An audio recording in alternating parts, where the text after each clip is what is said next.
diddly-ee-dee. Baby, I adore you, let me sing it for you. I diddly-I-ee-diddly-ee. The year was 1956 and the first golden age of television. Pre-recording hadn't been invented yet, and so all television had to be live, and that meant TV was a non-stop live stream of teleplays, variety programming, and most importantly, game shows. The most popular of which was on NBC and called 21, sponsored by the diet supplement Geritol and hosted by Jack Barry. The rules are simple. Players must answer questions for various amounts of points, and the first player to reach 21 points is the winner. To increase the tension, each player is locked in a soundproof room and do not know the other player's score. The winner keeps returning weekly, winning more and more money until they lose. Sounds entertaining enough on its own, but for some reason, the producers decided to rig the entire thing. The King of Naples. That is also correct, and you've got a full 11 points. Richard Henry Lee. That's absolutely right for 21 points. Natty Bumppo. You're right for a full 11 points. Eugene V. Dess. You're right, you're now at 7 points. There's this one contestant called Herb Stempel, and he's winning really well, and that's starting to become quite boring. The sponsor, Geritol, demanded that the producers shake things up a bit. Television broadcasting was very expensive, and sponsors exercised control over most programming to make sure that they were getting their money's worth of advertising. Commercials would last upwards of 5 minutes, the set would be covered in the product's logo, and the presenters would be required to speak the name of the product as often as possible. Hazel Bishop, Hazel Bishop, Hazel Bishop, TWA, TWA, it's TWA, Hazel Bishop, TWA. Hazel Bishop is... So when 21 was falling in the ratings, they demanded the show's producer, Dan Enright, to do something about it. Enright set Stempel up to play this guy, Charles Van Doren, and would tell each of them how to answer each question so that they could tie for 3 matches in a row. But on the 4th match, Enright told Stempel to lose on purpose as a shock upset to drive up ratings. Van Doren was originally scheduled to go on another game show, Tic-Tac-Doe, and he knew most of the answers. But as a teacher and a scholarly man at Columbia University, Enright thought that such a nice, telegenic man would be perfect to beat the smart but awkward Stempel. In return for losing on purpose, Stempel would keep his winnings and would be offered a job on a panel show. Stempel was originally conflicted, thinking it would be against the spirit of fair play, haha, and wasn't quite sure if he should go through with it until the last minute. What motion picture won the Academy Award for 1955? I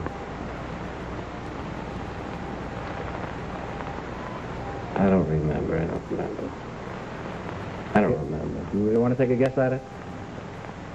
If not, I'll have to call it wrong, Herb. On the waterfront? No, I'm sorry, the answer is Marty. Marty. That mistake brought his score down on par with Van Doren, who then proceeded to beat him on the tiebreaker question about the name of a popular Kansas editorial, because Van Doren had been fed the correct answers. Alright, no big deal, he's got all that money and a new job lined up, except there would be no panel show. Enright had lied, and refused all calls and letters from Stempel begging him to reconsider. Feeling betrayed, Stempel went to a grand jury. He told them of how the entire show was all choreographed and rigged, but nobody believed him. He had no evidence to support his claim. It was just a sore loser trying to discredit the man who beat him in a game show. And that would have been the end of it, had it not been for a young woman on a completely different television program. Now to go with our first match. Good luck, ladies, and would you take your position back at the dado board, please? In the backstage of the game show Dotto, backup contestant Edward Hilgemeyer Jr. discovered a notebook belonging to Marie Wynn, the current contestant on stage at that very moment.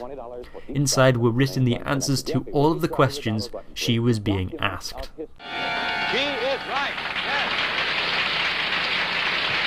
I don't know, Donald Duck's little nephew? Well, you are right. Here was the deal. Hilgemeyer took it to the FCC and Dotto was cancelled overnight. Suddenly everyone started paying a bit more attention to Herb Stempel. It was time for the US government to investigate.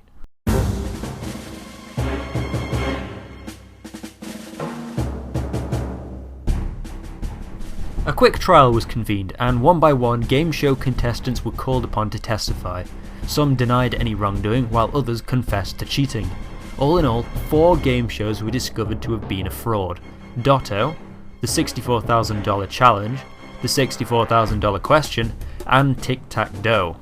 But 21 was the golden goose, still unproven, and couldn't be proven without Stempel's opponent Van Doren admitting to being a fraud. Hey, whatever happened to Van Doren anyway? Yes, you have 10 points.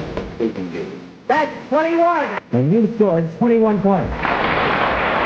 Team beat dead. You're right, you have 7 points. You're right, you have 17 points. 21 was back at the top of the ratings, and Van Doren came back for 14 consecutive weeks, decimating the other contestants. His charismatic disposition and politeness made him a favourite among the American public, being featured on magazines, attending talk shows, and even doing guest spots presenting the news. He eventually lost on purpose to Vivian Nearing, walking away with $129,000, the equivalent of $1.1 million today. He also received a job as a correspondent on The Today Show. The week after he lost, 21 lost 17 percentage points in the viewings and fell behind its main competitor, I Love Lucy. When questioned by the press if he had cheated, Van Doren denied it again and again, saying it was silly that people don't have faith in quiz shows. Curiously, when he was subpoenaed by the committee, Van Doren did the most unsuspicious thing he could think of and went into hiding. With no Van Doren to testify, there could be no solid evidence that 21 was rigged. Claudius is Hamlet's uncle in Hamlet. Hamlet was all that was required, that is right. The name of the country or people over which he ruled. That would be Denmark. That is correct. James Snodgrass was another contestant on 21 and one of the coached winners. However, unlike the other candidates, Snodgrass had the foresight to write down the questions he was going to be asked and then mail it to himself that it would be time-stamped by the post office before he went on the show. This was indisputable proof that the show was a fraud, and with nowhere else to hide, Van Doren came out of hiding to testify that yes, he had been fed the answers by Dan Enright.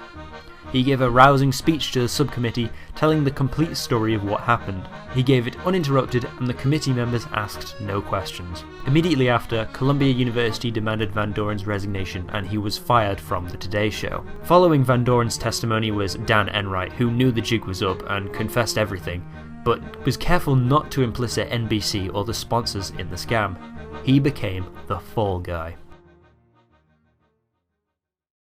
So the show was rigged. What next?